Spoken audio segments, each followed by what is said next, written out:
Merci beaucoup, merci à toute l'équipe qui a organisé ce débat, merci à tous ceux et celles qui sont venus.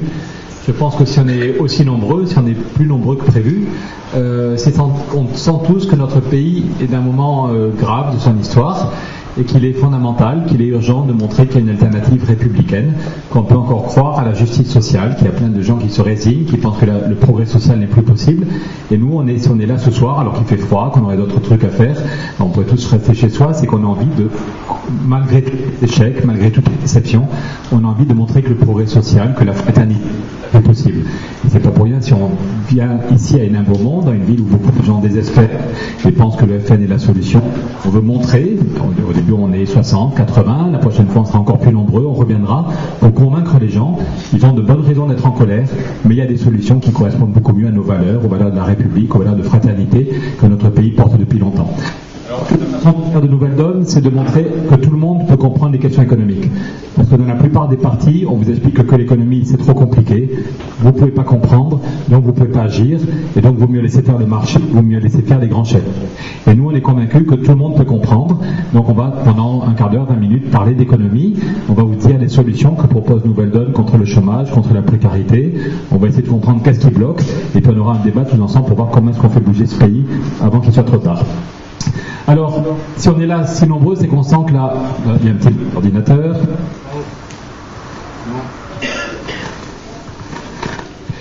Si on est si nombreux, je pense que c'est parce qu'on sent, il y a bien un bug d'ordinateur, c'est pas grave. On sent que la situation sociale est vraiment très très grave. C'est vrai à Hénin-Beaumont, c'est vrai partout, il y a des licenciements. Ça, c'est la courbe du chômage depuis 5 ans. Vous voyez, 1 million en 5 ans. Et honnêtement, moi j'ai voté pour François Hollande au premier tour, mais on ne voit pas beaucoup de différence entre les années où l'UMP était au pouvoir et les années où le PS est au pouvoir.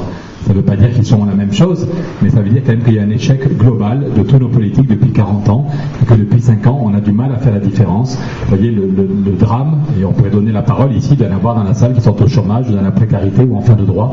C'est une catastrophe, 1 200 000 chômeurs de plus en 5 ans. Et encore, ces chiffres ne disent pas la gravité de la situation. Parce que derrière, quand on nous dit par exemple qu'en un mois, il y a eu 18 000 chômeurs de plus, 18 000 chômeurs de plus, c'est l'augmentation du stock de chômeurs à Pôle emploi. Mais en fait, en un mois, il y a eu plus de 500 000 personnes qui sont arrivées à Pôle emploi en un mois. La première fois que je suis venu dans la région, ici en 93, j'étais invité à Lille. Aucun de nous n'aurait pensé il y a 20 ans qu'on peut avoir un tel drame. 500 000 personnes qui arrivent tous les mois à Pôle emploi. Et pourquoi est-ce que le stock, entre guillemets, de chômage augmente seulement de 18 000? C'est que sur la même période, il y en a 490 000 qui ont quitté les fichiers de Pôle emploi. Voilà pourquoi le chiffre officiel est seulement de 18 000 chômeurs de plus. Mais le problème, c'est que le ministère du Travail vous dit que sur les 490 000 qui ont quitté les fichiers, seulement 49% ont retrouvé un boulot. Donc ça veut dire que la moitié n'ont pas retrouvé de boulot. Ils ne sont plus comptés comme chômeurs, ils sont tombés dans la pauvreté, parfois ils sont en stage, mais beaucoup sont tombés dans la pauvreté. Donc on est dans un pays, c'est pas pour rien, c'est autant de gens inquiets, où tous les mois, il y a en gros 20 000 chômeurs de plus, et 40 000 ou 50 000 personnes qui tombent dans la pauvreté. Voilà. Donc quand certains vous disent le chômage c'est pas grave, ça n'est qu'un mauvais moment à passer, ce que c'est qu'en Banabis il y a 3 mois, on a l'impression qu'on ne vit pas sur la même planète, on ne vit pas dans le même pays, ce n'est pas juste un mauvais moment à passer. La plupart des gens qui tombent au chômage, c'est un moment à passer et après ça ils tombent dans la pauvreté. Il y en a de moins en moins qui arrivent à retrouver un boulot correct. Et ce chômage, ce niveau de chômage et de précarité, en gros c'est la même chose dans tous les pays occidentaux. On nous expliquait jusqu'à il y a 6 mois que l'Allemagne, tout baignait en Allemagne. Maintenant, on nous dit que l'Allemagne est quasiment en train de retomber en récession. Mais jusqu'à il y a 6 mois, on nous expliquait qu'il fallait tout faire comme l'Allemagne, qu'en Allemagne, tout était génial. En fait, il y a des choses très bien en Allemagne. La politique du logement, le financement des PME, mais il y a aussi une précarité terrible. Il y a tellement de petits boulots en Allemagne, des hommes et des femmes qui travaillent 5 heures ou 10 heures par semaine. Il y a tellement de petits boulots que la durée moyenne en Allemagne, sans compter les chômeurs, sans compter tous ceux qui sont tombés à 0 heure par semaine parce qu'ils sont au chômage, la durée moyenne est tombée à 30 heures. Donc en fait, en Allemagne aussi, il y a moins de chômage, mais il y a énormément de petits boulots. Donc est-ce qu'il faut des gens qui vivent avec 5 heures ou 10 heures de travail, et il n'y a même pas de salaire minimum? Vous imaginez ce que ça veut dire quand vous gagnez 6 euros de l'heure, voilà, vous gagnez 30 euros par semaine. Ok, vous n'êtes pas au chômage, mais vous gagnez 30 euros. Voilà. C'est un drame, on voit qu'il y a des régions d'Allemagne où l'espérance de vie recule parce que l'accès à la santé est de plus en plus important. Pour certains nous font croire qu'on peut choisir seulement entre la peste et le choléra. Certains nous expliquent que, ok, l'Allemagne, il y a beaucoup de précarité, mais c'est quand même moins pire que d'être au chômage. Et nous, à Nouvelle-Donne, on pense qu'on n'est pas seulement à choisir entre la peste et le choléra, qu'on est un pays qui n'a jamais été aussi riche, et que donc on pourrait donner au plus grand nombre. On va dire comment, concrètement. Le but, c'est que ce soir, quand vous repartez, vous voyez concrètement comment on peut faire. On peut donner à chacun un vrai boulot, un vrai revenu, une vraie retraite, un vrai logement. Derrière ces chiffres, comme je le dis, nous, on voudrait vraiment que tout le monde comprenne l'économie et tout le monde se dise, je peux en parler autour de moi, mes copains. S'il y en a qui veulent récupérer les graphiques, c'est gratuit, vous pouvez les prendre, vous pouvez les télécharger. Le but, c'est que tous les citoyens puissent se sentir à l'aise et expliquer autour d'eux. Mais tous, on s'en fout des questions d'économie. En fait, les chiffres, on s'en fiche. On n'est pas venu ici pour des chiffres. On sait que derrière ces chiffres, ce sont des vies humaines qui sont foutues en l'air. C'est la dignité humaine qui est en cause. L'autre jour, j'amenais un de mes fistons au collège. J'habite à Paris et il a fallu qu'on appelle un pompier parce qu'il y a un gars qui habite dans la même rue que nous, enfin qui dort dans la rue, et à force de prendre un coup de vin rouge tous les soirs pour se remonter le moral, il était bien abîmé. Je ne sais pas comment c'est à Hénin-Beaumont, à Lille ou à Arras, mais à Paris c'est incroyable, la pauvreté qu'on voit, ça devient insupportable. Ça c'est un gars qui dormait dans la rue. Dans mon quartier, je suis frappé tous les soirs. Le nombre de gens qui attendent les poubelles du Monoprix, c'est incroyable comment les gens se battent pour trouver la nourriture. Donc c'est quand même un vrai scandale, je le répète, on n'a jamais été aussi riche dans notre pays, jamais, malgré la crise, il n'y a jamais eu autant de dividendes. L'an dernier, plus 30% sur les dividendes, plus 30% en un an sur ces actionnaires. Donc globalement, nous n'avons jamais été aussi riches, et on s'habitue à ce que les gens sentent mauvais, que les gens dorment dans la rue, ou que les gens n'aient pas de quoi payer leur loyer, ou n'aient pas de quoi se chauffer l'hiver. Donc c'est juste inacceptable. Je pense que ce qui nous réunit, ce qui nous met en mouvement, c'est qu'on refuse cette injustice. Et après ça, ce qui nous guide, à Nouvelle-Donne, on ne se résigne pas, on ne se dit pas que le but est juste que chacun ait une vie un peu correcte, un peu moyenne, qu'on évite les grandes souffrances. On pense que chacun de nous n'a qu'une vie, il y a quelque chose de génial, et qu'on pense qu'il ne faut pas renoncer malgré la crise au droit au bonheur. Personne ne parle du droit au bonheur, alors chacun y met le contenu qu'il veut. Moi, je mets la photo de piston, il y a 3 ans, on est dans les Pyrénées, c'est un mariage, c'est le bonheur, le football au soleil avec des cousins, la vie est belle. Donc chacun y met le contenu qu'il veut, mais notre but à Nouvelle-Donne, c'est de transformer la société pour que chacun ait un boulot, que chacun puisse vivre de son travail, qu'on soit salarié, artisan, paysan, que tout le monde puisse vivre de son travail et que chacun puisse exercer son droit au bonheur, qu'il fasse ce qu'il veut de sa vie. Et il y a quelque chose de magique, on doit pouvoir l'exercer. Alors une fois qu'on a dit ça, il y a un débat fondamental, il y a quelque chose qui sépare radicalement Nouvelle-Donne de l'UMP, du PS et de tous les autres partis politiques en France. Tous les autres partis vous disent en gros que bientôt, grâce à eux, la croissance va revenir et qu'avec la croissance, on va sortir du chômage. Et pour nous, cette idée devient insupportable, c'est un mensonge, c'est quelque chose qui nous amène à une tragédie si on n'est pas capable de corriger le tir assez vite. Voilà la croissance en France depuis 1950. Je pense que même ceux qui ont oublié leurs lunettes voient le problème. Vous voyez, l'évolution de la croissance dans les années 60 c'était 5,6%, puis seulement 3,7%, puis 2,2%, puis 1,9%, 1,5%, 0,8%. Et c'est comme ça dans tous les pays occidentaux. On dit l'Allemagne, on nous expliquait que l'Allemagne c'était génial. L'Allemagne a eu 0,0 de croissance l'an dernier si on enlève l'aspect démographique. Le Japon vient d'annoncer qu'il retombe en récession. Voilà. Les États-Unis vont avoir 1,2 de croissance cette année. Voilà. Donc est-ce que c'est sérieux si on s'intéresse aux salariés, aux chômeurs, au financement des retraites? Est-ce que c'est sérieux de tout miser sur le retour de la croissance? Je vous rappelle que si on compte sur la croissance pour sortir du chômage, pour financer les retraites, pour financer la Sécu, il faut 2,5 de croissance.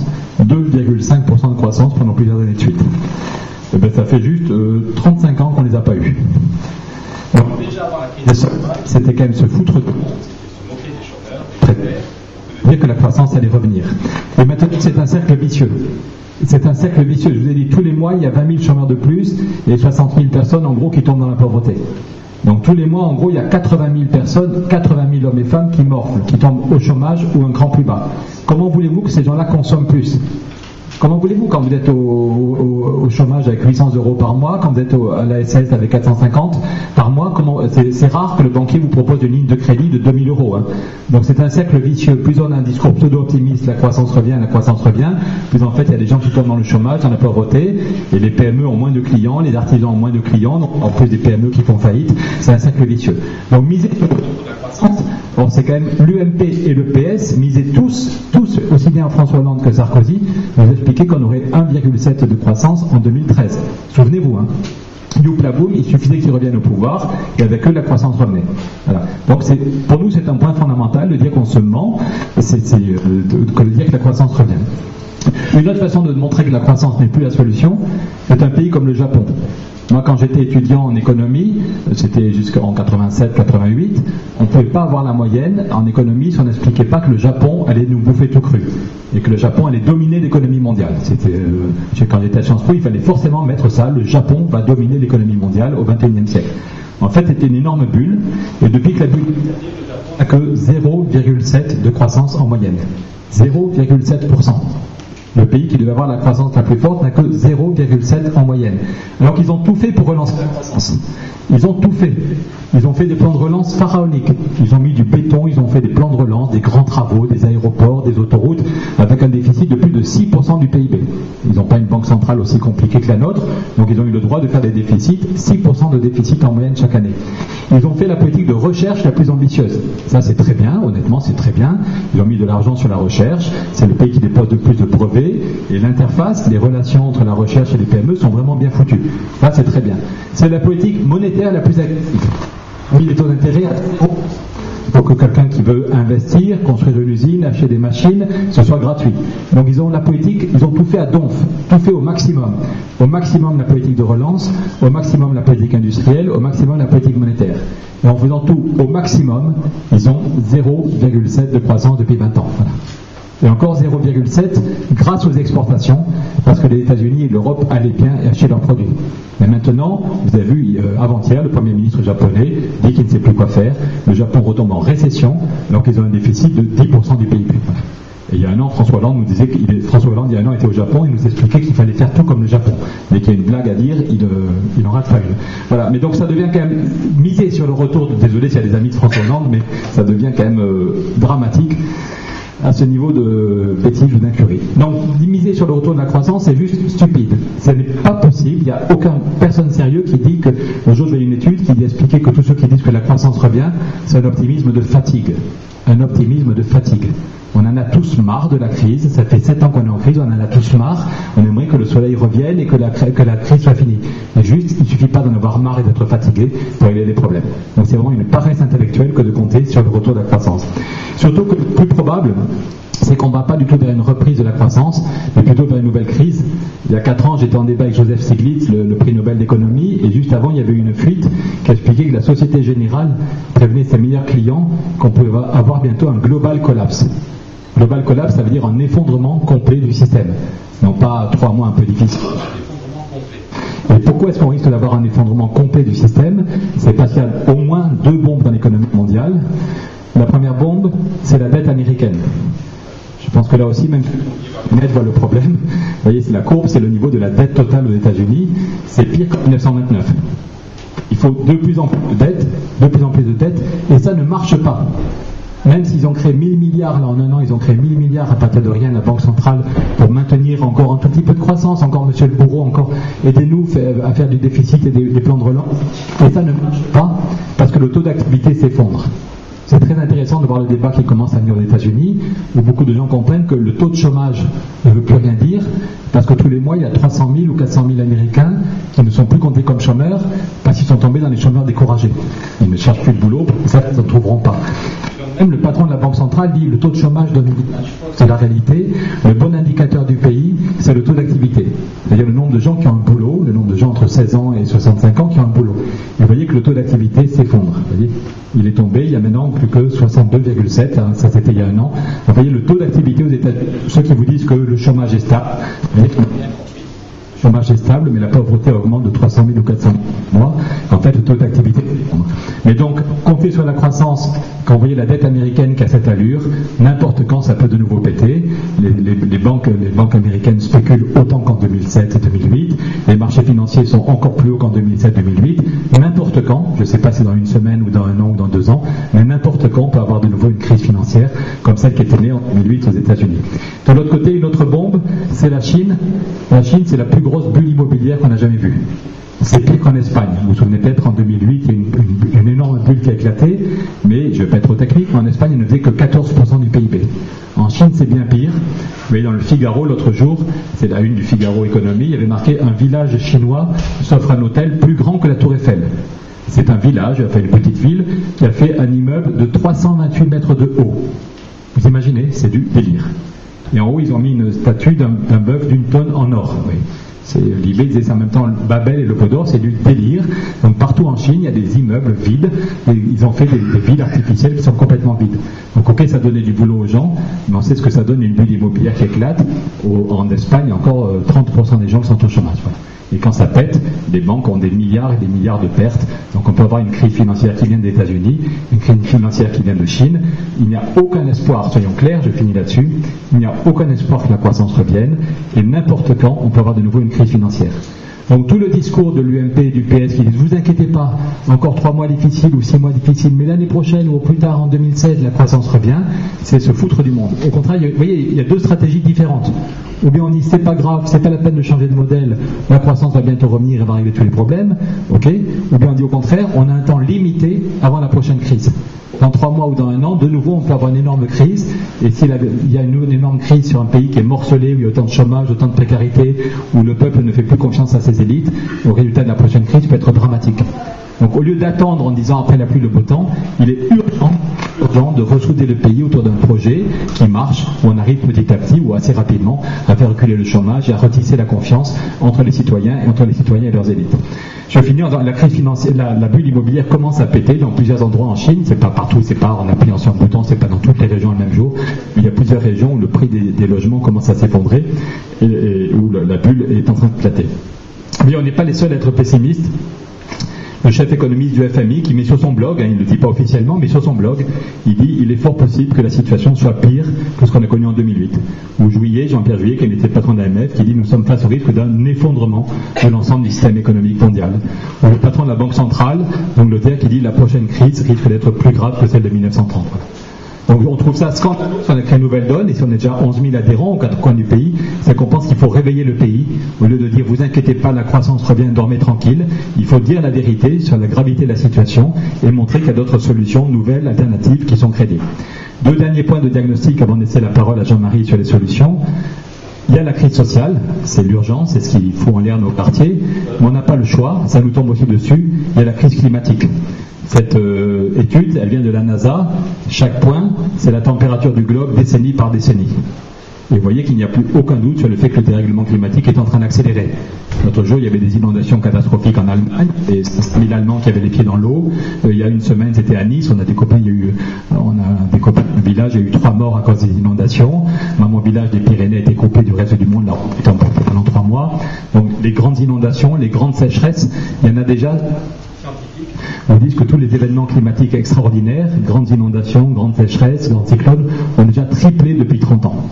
Donc le problème climatique, c'est pas peut-être un problème dans 30 ans, c'est que déjà aujourd'hui, 3 fois plus d'événements climatiques extraordinaires, des sécheresses. Aujourd'hui en Californie, on est dans le train, qu'ils en sont à rationner l'eau, un pays aussi moderne que les États-Unis. En Californie, qui n'ont de l'eau que quelques heures par jour. C'est du délire. Voilà. Donc est-ce qu'on est capable de réagir et de répondre en même temps à la crise climatique et à la crise énergétique?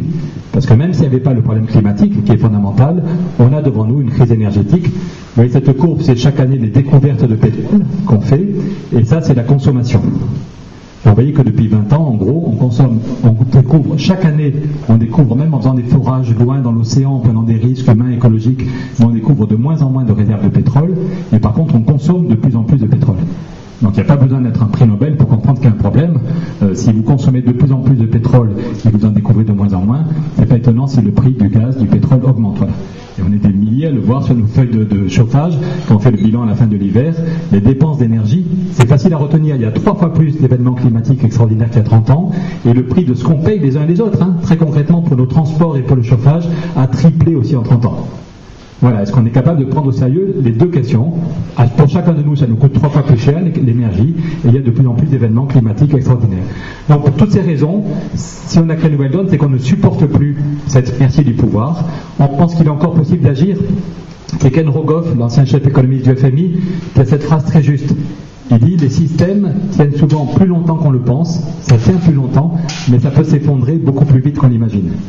Oui, il parle du système financier. Pour le moment, ça n'a pas pété. La bonne nouvelle, c'est que ça tient encore.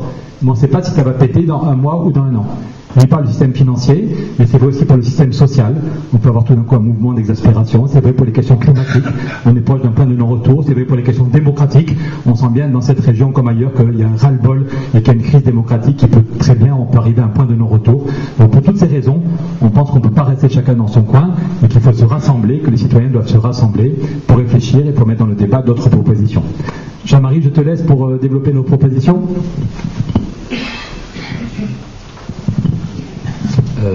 Bonsoir.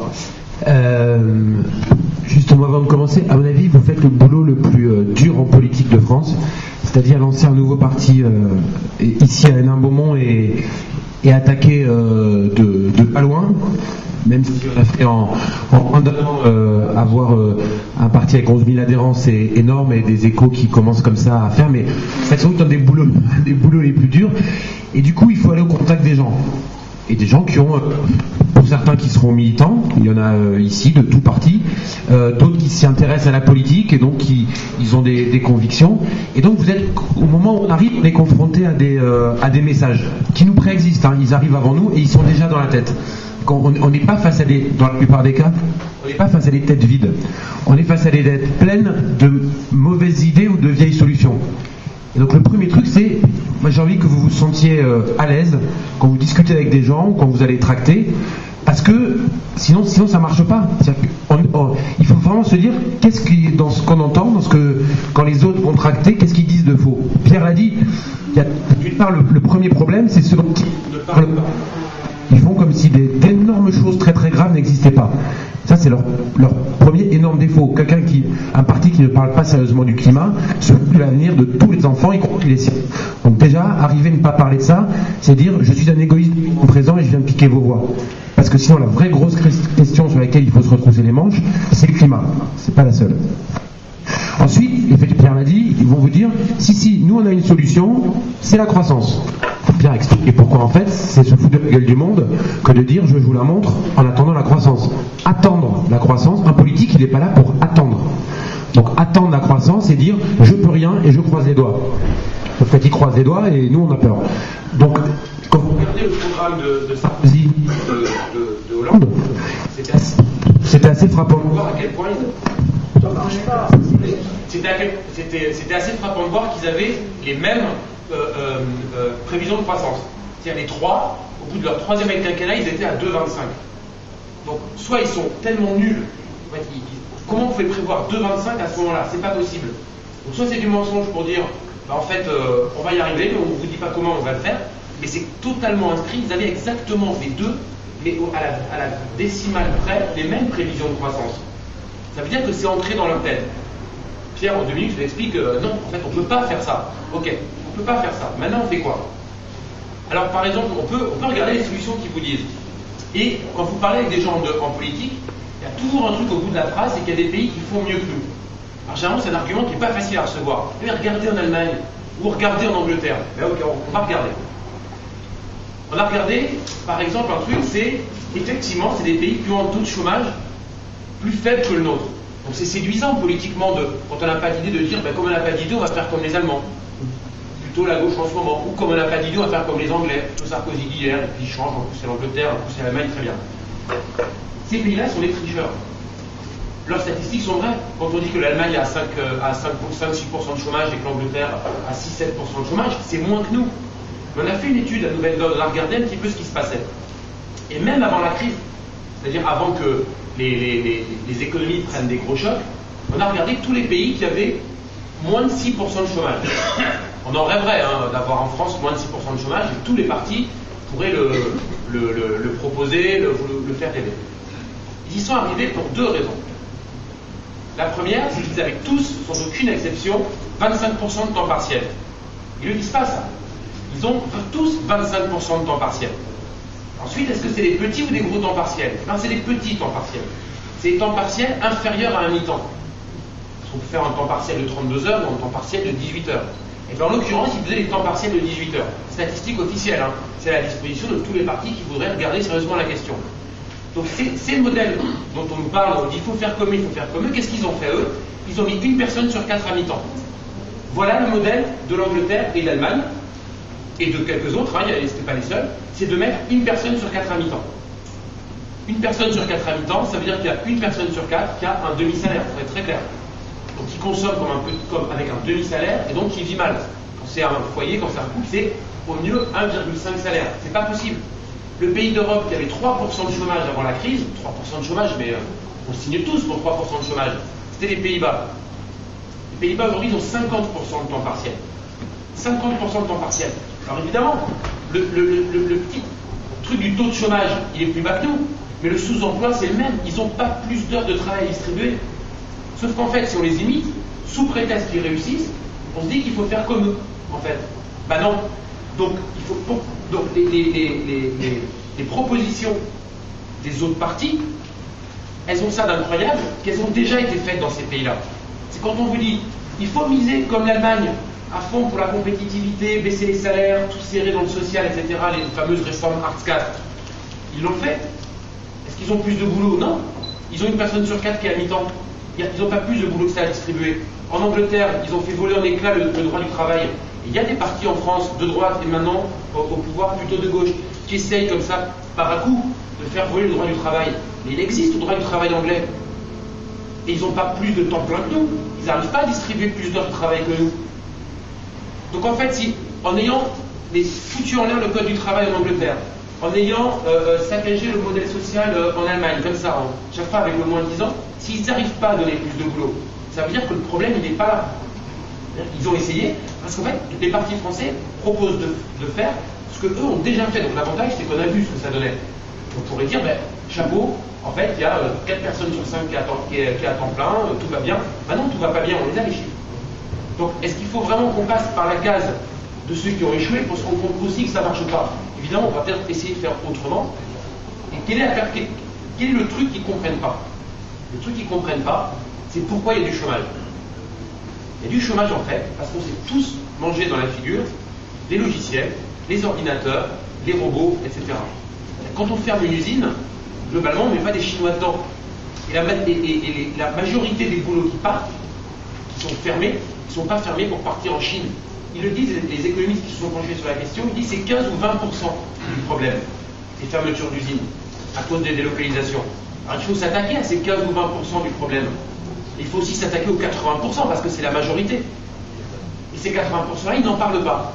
Quand est-ce que c'est quand la dernière fois vous avez entendu un homme politique à la télé, quel que soit son bord, qui vous dit, écoutez les amis, là il se passe un truc de grave. Déjà, l'automatisation dans les usines, les logiciels dans les services, les tracteurs dans l'agriculture, tout ça mis ensemble, ça nous fait perdre 80% des boulots qu'on perd. Ça vient de là. Et je vais vous dire un deuxième truc, c'est que la vague de robotisation qui arrive là, elle va accélérer l'histoire. Et c'est pas nous à Nouvelle Donne qui le pensons. Hein. Quand vous écoutez le boss de Google, il vous dit que là, c'est l'homme contre la machine maintenant. Quand vous écoutez les études du MIT d'Oxford, il vous explique qu'on a eu la première vague qui a fait des dégâts puisqu'on a 3 millions de chômeurs. Et que la deuxième, c'est l'énorme vague. Donc aujourd'hui, un homme politique responsable, il devrait arriver à dire, les amis, là il va y avoir un énorme problème, c'est qu'il n'y a plus de boulot pour tout le monde. Qu'est-ce qu'on fait?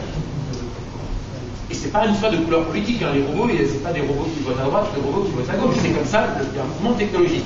Donc, un homme politique sérieux aujourd'hui qui arrive et qui ne parle pas de ça, en gros il vous dit, je ne vois rien qui arrive, j'ai les yeux fermés sur l'avenir, je ne vois pas le changement climatique, je ne vois pas la robotisation, donc je vous parler d'autre chose. Et après, chacun son dada. Marine Le Pen, on va vous dire, c'est la faute à l'euro. Ah bon, c'est la faute à l'euro? Oui, si on n'était pas dans l'euro, tout irait mieux. Allons-y, l'Angleterre n'a pas l'euro.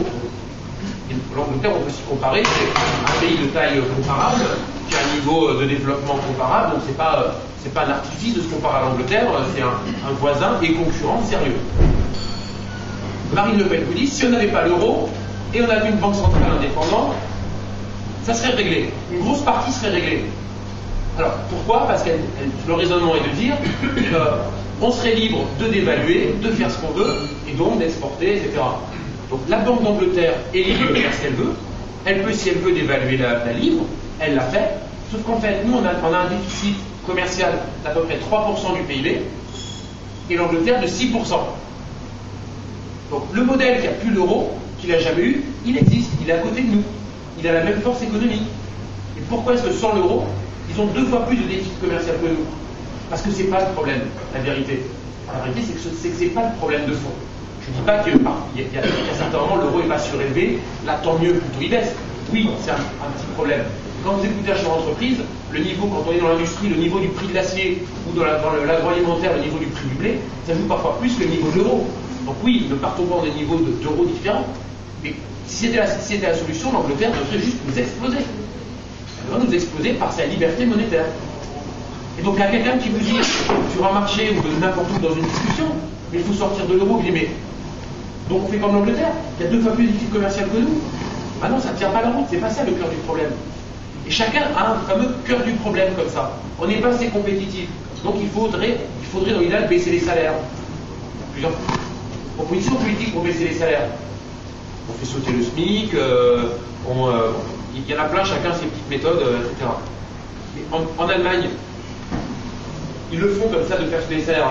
Et les Allemands se rendent compte qu'ils sont encore plus chers que les Bulgares, qui sont eux-mêmes plus chers que les Chinois. Donc le modèle qu'ils proposent, c'est quoi? C'est vous les Français, vous allez devenir comme les Allemands vous allez devenir comme les Bulgares comme les Chinois comme les Bangladesh, et tout le monde dans un toboggan. Ça marche 4 ans. Ça marche que parce qu'il n'y a que l'Allemagne qui le fait, et déjà ça vous pose des problèmes parce qu'ils n'arrivent plus à acheter nos produits avec les faibles salaires qu'ils font. Donc c'est pas la solution de tout tirer vers le bas. Donc là-dessus, qu'est-ce qu'on peut faire? Je finis là-dessus, on peut ensuite discuter ensemble de d'autres solutions, et notamment avec Pierre, vous répondre sur des points, oui, ce que Nouvelle Donne propose là, comment est-ce qu'on peut enfoncer le clou quand on rencontre des gens? Nous on dit, quand on a autant de robots et de machines qui arrivent vers nous, il faut s'organiser, il faut s'y préparer. Déjà, on a autant de chômeurs parce qu'on ne s'y est pas adapté. Et là, on nous annonce, à raison, que ça va s'accélérer. Si quand on dit que ça va accélérer, c'est pas un fantasme qu'on a de dire on a peur de l'avenir, de la technologie. À la base, le fait qu'il y ait des métiers pénibles qui soient remplacés par des machines, des métiers répétitifs qui soient remplacés par des machines, etc., c'est pas forcément, dans tous les cas, une mauvaise nouvelle. Quand on voit l'exemple que vous avez avec Pierre, quand on voit des déménageurs qui, avec un bras articulé, descendent d'un meuble plutôt qu'il y ait 2 personnes qui aillent se péter le dos dans l'escalier, tant mieux, heureusement, qu'on arrive à faire ça et que des métiers dangereux soient remplacés. Dans beaucoup de cas, c'est plutôt une bonne nouvelle. On s'est déjà mangé une première vague, et on est à 3 millions, selon comment on les compte, mais 3 ou 5 millions de chômeurs, et la deuxième qui arrive, elle est concrète. Elle est vraiment très concrète. Il y a une étude du cabinet Roland Berger, qui est un des plus gros cabinets de conseil mondiaux, qui vient corroborer une étude de Deloitte et Touche, qui est aussi un plus gros cabinet de conseil mondiaux. Donc leur métier, c'est de voir ce qui va se passer dans les entreprises, qui vient corroborer une étude de Oxford et une étude du MIT, etc., disent, là, appliqué à la France, dans les 15 ans, il y a 47% des métiers qui sont menacés de robotisation. Roland Berger, ils disent qu'on perd 3 millions d'emplois dans les 7-8 ans. Donc la vague qui arrive, elle est juste colossale. Ok. Des vagues comme ça, on en a déjà fait par le passé. On attaque en 1900, il n'y a pas tant que ça d'usines en France, l'agriculture est complètement artisanale, etc. Et on finit le XXe siècle, avec globalement en étant plus riche. Qu'est-ce qui s'est passé entre-temps? Il s'est passé un truc, c'est que en 1900, tout le monde travaillait 12 heures par jour, et même les enfants, parfois, 7 jours sur 7, et qu'on finit le XXe siècle à 35 heures, 5 jours par semaine. On n'en est pas devenu plus pauvre. On s'est développé sur tout ce temps-là. Donc on dit juste, peut-être que on n'est pas plus utopiste en disant il faudrait peut-être partager le temps de travail parce qu'il n'y a plus besoin de travailler tous comme des mules à temps plein quand les machines font une partie du boulot. Et donc en fait, la Nouvelle Donne, honnêtement, on se fait taxer utopiste quand on parle de temps de travail. On va se dire, on est juste des vieux sages ou des ringards. Hein. On regarde un peu comment par le passé on s'est organisé. Et quand ils se sont pris des vagues de mécanisation dans l'agriculture, dans l'industrie, et bien en parallèle, le temps de travail a baissé. C'est-à-dire que l'histoire du XXe siècle, c'est 2 choses incontestables. C'est une mécanisation constante, comme ça, qui traverse tout le siècle, quasiment non-stop, et un temps de travail qui baisse quasiment tout le siècle non-stop. Mais quasiment. Parce qu'à un moment donné où ça s'arrête. En gros, aujourd'hui, on travaille 39 heures, comme en 70. Sauf qu'entre-temps, la mécanisation, elle a continué, et comme on ne s'y est pas adapté, le stock de chômeurs a commencé à monter. Et puis on a fait temps de travail, etc. Il ne faut pas en parler, c'est pas bien, on le baisse d'1 heure en 81, bon, 1 heure ça fait pas grand-chose, ça joue très très peu, c'est symbolique, mais il y a eu un petit coup aux 35 heures, on en reparlera peut-être pourquoi ça a été un vrai truc qui a créé des emplois et pourquoi ça a été mal fait. Et donc, eux, ils disent, en face des politiques à l'ancienne, quelles qu'ils soient, parce que le Front National, c'est quand même des vieilles solutions, nous, on dit le monde va changer. Il a déjà changé, il va franchement changer. L'UMP et le PS disent non, pas vraiment, on va faire comme on a fait dans les années 2000, comme on a fait dans les années 90, comme on a fait dans les années 80. Ah bon, vous voulez vraiment continuer ce qui n'a pas marché? C'est bizarre comme tactique. Et ça ne marche pas, donc on continue. C'est bizarre. Curieux, les gens qui y croient encore. Marine Le Pen, elle dit nous, on va revenir au monde d'avant, au monde où tout est fermé, où ça n'existe pas. Et nous, on dit mais en fait, on va se préparer au monde d'après tel qu'il arrive vraiment. Et en s'y préparant, il n'y a pas de raison que ça marche pas parce qu'on n'est pas plus intelligent que ceux qui l'ont fait dans les décennies d'avant. On a juste, en fait, on va s'y coller, on va faire le boulot. Et le boulot, c'est de dire si on regarde les machines, les logiciels et tout nous manger le travail, plutôt que dans les stocks de chômeurs montés et s'organiser pour payer tout ça à coup de trucs sociaux, on va faire différemment. Donc il faut qu'on passe, comme à chaque fois qu'une grosse vague, on a passé les caps. Pourquoi est-ce qu'on resterait bloqué avec la première génération de l'histoire depuis 150 ans, dire non, il y a un cap, nous on ne va pas le passer. On va rester bloqué au vieux truc. Non, on va le passer. On va s'organiser pour le passer. Et la façon de s'organiser pour le passer, c'est de dire, en fait, on met de l'argent là en ce moment pour payer les chômeurs, entre guillemets, enfin pour payer les cotisations, le coût social du chômage, et c'est bien normal. Et même, c'est pas assez, parce que quand on arrive en bout de chômage, il reste presque plus rien pour aider les gens. Donc il y a une trappe qui tombe là, comme ça. On dit à Nouvelle Donne, c'est une autre de nos mesures, que non, il ne faut pas passer directement de la fin de chômage au RSA, parce que c'est un toboggan social qui entraîne d'abord les personnes humaines et le pays ensuite comme ça, dans un trou noir social où on ne sait pas comment on en sort. On dit, il y a cette masse d'argent qui est mise là au social. Est-ce qu'on peut être intelligent pour dire on va la déplacer? C'est-à-dire qu'au lieu de dire l'argent des cotisations il va pour payer les chômeurs, on va dire cet argent-là, on va le mobiliser. On va le mobiliser pour créer des emplois, pas pour attendre que les emplois arrivent, ou la croissance, ou la compétitivité, ou je ne sais quoi. Dès maintenant, cet argent-là, on va le mobiliser. Qu'est-ce qu'on fait? On va voir les entreprises, on leur dit on va vous permettre d'embaucher 10% des gens, 10% de personnes supplémentaires, et que ça vous coûte zéro. Il ne faut pas les prendre les entreprises pour des... C'est difficile pour les entreprises en ce moment. Pas pour les très très grosses qui se gavent sur les marchés financiers. Mais pour la majorité des entreprises de notre territoire, c'est dur. C'est pas facile. Donc on ne peut pas leur dire allez, aidez le pays, et là, vous prenez le gros du boulot avec des surcoûts. Elles ne peuvent pas en ce moment. Donc il faut qu'on ait un contrat clair avec eux et leur dire ça vous coûtera zéro. Qu'est-ce qu'on fait pour que ça coûte zéro? Si une entreprise elle doit embaucher 10% de gens en plus, parce qu'elle a réduit son temps de travail. Si vous réduisez votre temps de travail de 10%, pour continuer à faire le boulot, il faut 10% de gens en plus.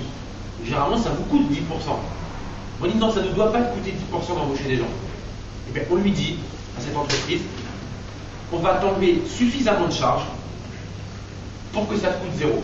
Et s'il faut un petit delta d'aide de l'État pour y arriver, en plus des baisses de charges, on y arrivera. Mais attention, c'est pas comme il faut avec le CICE en ce moment. Pourquoi en ce moment il y a les feuilles d'impôt qui augmentent? Parce que le gouvernement actuel, mais dans la lignée des précédents, il a filé 18 milliards aux entreprises en disant écoutez, on vous donne 18 milliards, s'il vous plaît, embauchez. C'est tout.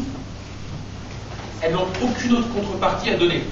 18 milliards, c'est énorme. Évidemment, comme il y a des actionnaires qui leur disent donnez-nous de l'argent, ils le donnent aux actionnaires. Donc, on le voit bien. On le voit bien que ça ne crée pas d'embauche, ni effective, ni en perspective. Nous, on ne va pas faire ça. On va dire les baisses de charges, vous les aurez, et on s'y engage, si vous avez embauché. Si, et uniquement si vous avez embauché. Et donc, en gros, quand on embauche 10%, c'est-à-dire qu'on était 100 dans l'entreprise, et que maintenant on est 110, si on baisse les charges sur toute l'entreprise, il faut baisser les charges sur chaque salarié de 9%. Parce que vous faites 9%. C'est un petit calcul, on l'a fait à mes deux têtes. Quand on fait moins 9% sur 110, hop, on retombe sur 100, et donc ça ne va pas bouger. Ces 9%-là, on peut y arriver par des baisses de charges et par des aides de l'État.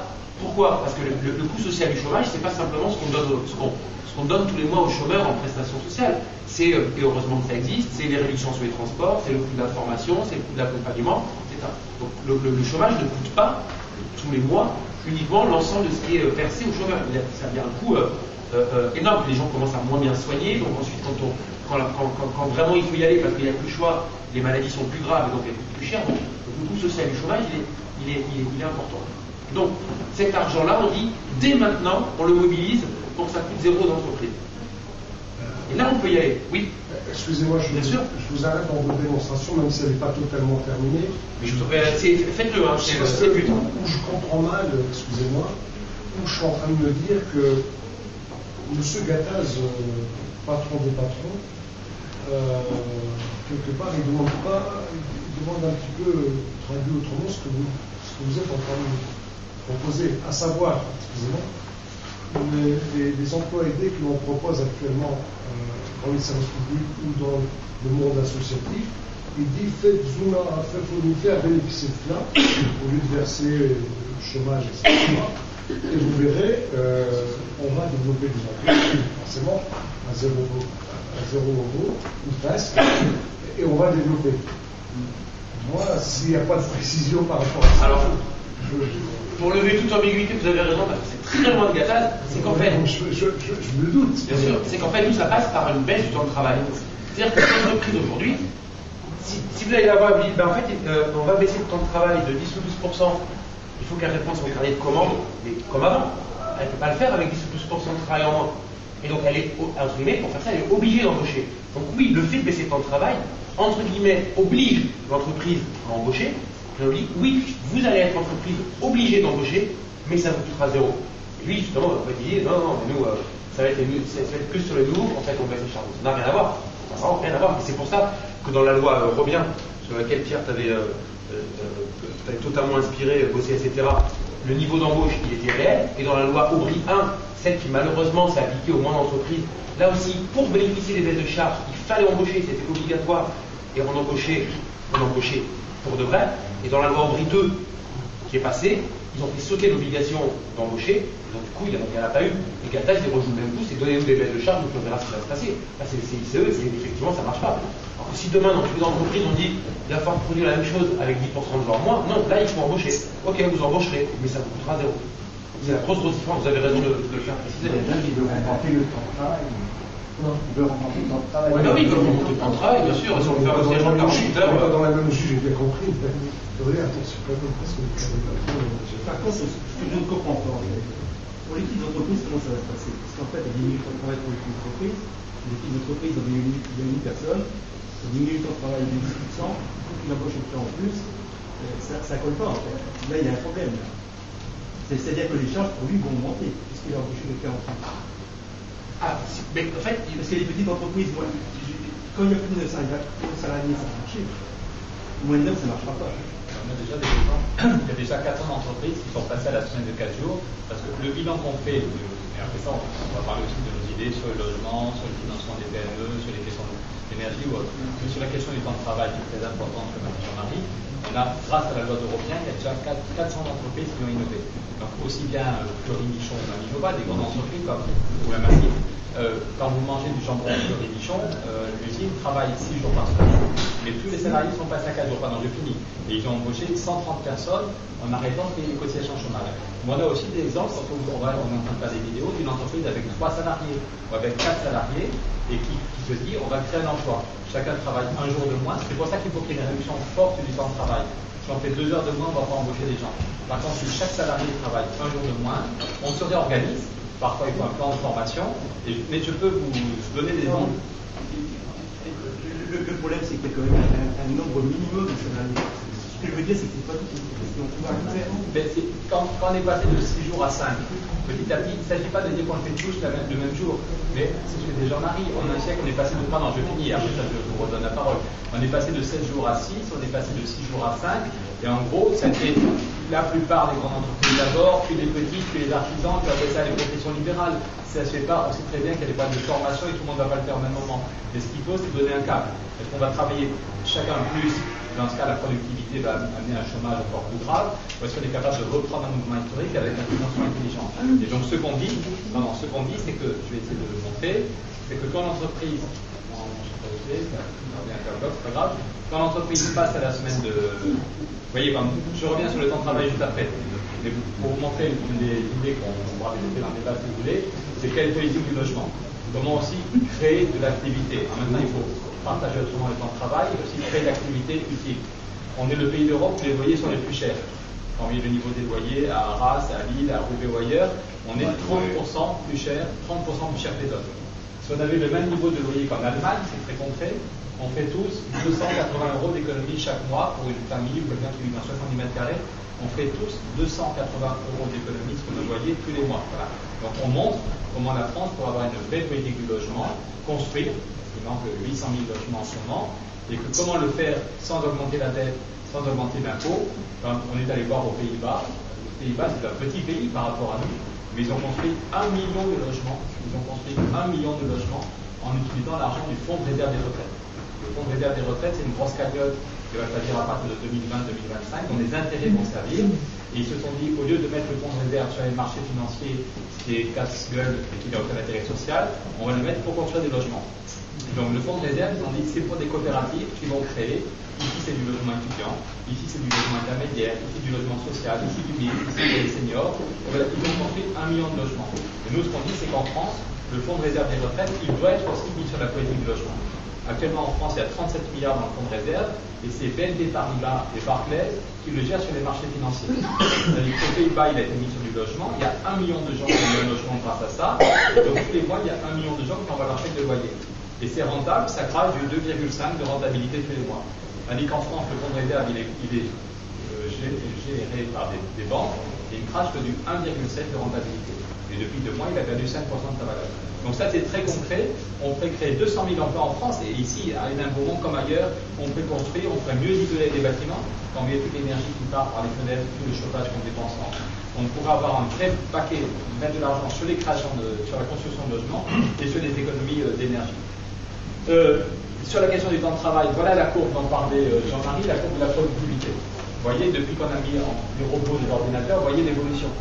Et c'est ça qui explique vraiment le chômage de masse. Vous voyez, comme ça, c'est aux États-Unis, c'est l'ancien bras de Clinton qui relance le débat. Vous voyez comment l'emploi industriel se casse à figure. Dans tout le pays, l'emploi se casse à figure, alors que la production industrielle, malgré les délocalisations, est stable. Donc, ok, il y a des délocalisations, mais elles sont minimes, c'est ce que tu as dit, c'est 10 ou 15% du problème. Ça existe, il faut lutter contre les délocalisations, et l'Europe est la première puissance économique mondiale pourrait dire à la Chine qu'on arrête d'acheter, on bloque les produits chinois, et d'ici 3 ans ou 4 ans, ils n'ont pas respecté les règles sociales. Ok, il y a un problème de délocalisation, mais ce n'est pas le problème numéro 1. Malgré les délocalisations, dans tous nos pays, la production est à peu près stable. Et par contre, l'emploi industriel se casse la figure. C'est pas celle des robots, c'est pas celle des ordinateurs, c'est parce qu'on est de plus en plus intelligent, et qu'on produit plus avec moins de travail. Ce chiffre que vous donnez est bon pour la France aussi. Est-ce que, on sait qu'en France, il y a de l'emploi industriel qui se délocalise, mais est-ce que pour autant, on a aussi un maintien de la production? Tout à fait, tout à fait. Je n'ai pas apporté toutes les courbes, mais vous voyez, c'est ce que disait Daniel Cohen. Il dit qu'en France, pour la France, c'est 10 à 15% des destructions d'emplois qui sont liées aux délocalisations, et 90% c'est de la productivité. Et il y a 2 ans, j'étais invité à Romans-sur-Isère, vous voyez, dans la Drôme. Quand vous arrivez à Romans-sur-Isère, c'est dévasté, parce que quand vous sortez de la gare, vous voyez les 2 usines de chaussures qui ont délocalisé, qui sont vides. J'ai dit, purée, ce soir, je vais avoir du mal à expliquer que les délocalisations ne sont pas le premier problème. Mais j'ai un côté basco-béarnais un peu têtu, et quand je sors mon PowerPoint, je vais jusqu'au bout. Et j'explique que donc, oui, il y a un problème de délocalisation, et qu'il faut obliger la Chine. La Chine a quand même signé 22 conventions sociales avant de pouvoir rentrer à l'OMC. La Chine a signé la convention sur la semaine de 44 heures, sur la journée de 10 heures, sur le droit à un salaire. Voilà.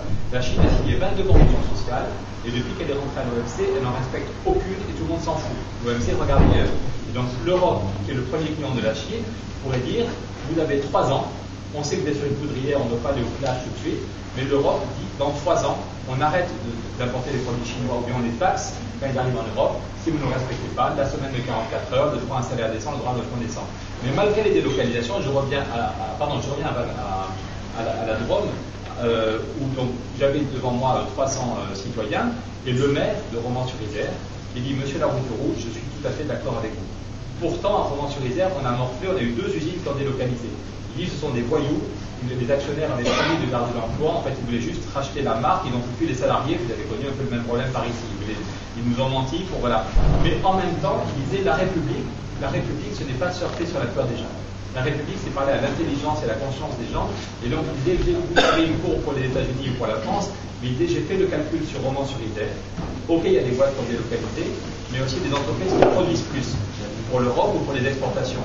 Et donc, j'ai fait le calcul sur Romans sur Isère en 10 ans d'intervalle, la production industrielle est stable, malgré les délocalisations. Même vous voyez, au niveau d'un canton. Et par contre, l'emploi se casse la figure à cause des robots, des ordinateurs. C'est ce que tu disais, il y avait eu une première révolution industrielle. On en a connu des révolutions, mais elles avaient une toute autre ampleur. Souvenez-vous, nos grands chefs, ils ont tous fait HEC ou l'ENA il y a 40 ans, ils sont un peu là sur la première révolution. C'était Ford, vous savez, Charlot, les temps modernes. C'était une vraie révolution. Le taylorisme, exactement. Mais il était encore 5 ou 6 autour de la chaîne. Ceux qui ont vu le film de Charlot se souviennent, il était encore 5 ou 6 autour de la chaîne. C'est-à-dire que la révolution qu'on vit depuis 40 ans, vous allez dans des usines de voitures, des usines de foulard, vous n'avez plus aucun salarié pendant 10 ans. Et c'est valable dans tous les secteurs. Autrefois, pour acheter un billet de train, on allait à la gare, on faisait la queue, on prenait le billet, puis le lendemain on se disait mince, je veux changer, on refaisait la queue, on allait et voilà. Maintenant, on va sur Internet, on imprime son billet, c'est cool, c'est souple. Il y a besoin de moins de guichets. Autrefois, quand j'étais petit, moi j'allais voir des avions qui décollaient à Toulouse. Maintenant, l'activité, quand j'étais petit, j'allais voir les avions décoller, il y avait 4 pilotes. Maintenant, il y a 2 pilotes et des ordinateurs. Donc, dans tous les domaines, on a fait des gains de productivité colossaux. Un boulanger, il passait son temps matinée, sa nuit, à se casser le dos pour pétrir la pâte. Maintenant, il met la farine, l'eau, et puis il a un robot qui met tout. Voilà. Donc, dans tous les secteurs, tu parlais des déménagements.